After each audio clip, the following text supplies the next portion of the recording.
Allez, moteur, action. Je suis chercheur et j'étudie le déplacement des piétons et les mouvements de foule.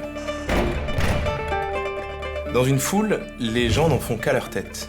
Pourtant, les interactions locales entre les piétons vont conduire à l'apparition de phénomènes collectifs tout à fait surprenants. Pour mes recherches, je vais réaliser des enregistrements vidéo dans la rue, aux endroits où il y a beaucoup de monde, et en parallèle, on va faire des expériences en laboratoire.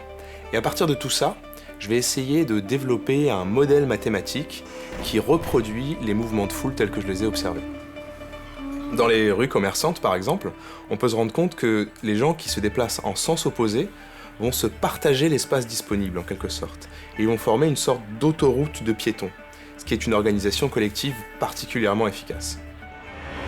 En conditions expérimentales, comme sur ces images, on s'est rendu compte que quand 2 piétons s'évitent, 8 fois sur 10, ils vont choisir de s'éviter par la droite. C'est ce qu'on appelle une convention sociale. Et dans la rue, plus les gens s'évitent par la droite, plus ça devient difficile de marcher à gauche. Et c'est ainsi que se structure le trafic piétonnier. Action. Lorsque la densité de piétons augmente, les choses fonctionnent beaucoup moins bien. En particulier, on sait qu'autour de 3 piétons par mètre carré se situe un seuil critique de densité, au-delà duquel le mouvement de la foule va perdre sa continuité. Et on va voir apparaître ce qu'on appelle un mouvement d'accordéon. Okay. Lorsque la densité continue d'augmenter et atteint un nouveau seuil situé entre 5 ou 6 piétons par mètre carré, un nouveau phénomène apparaît qu'on appelle des turbulences.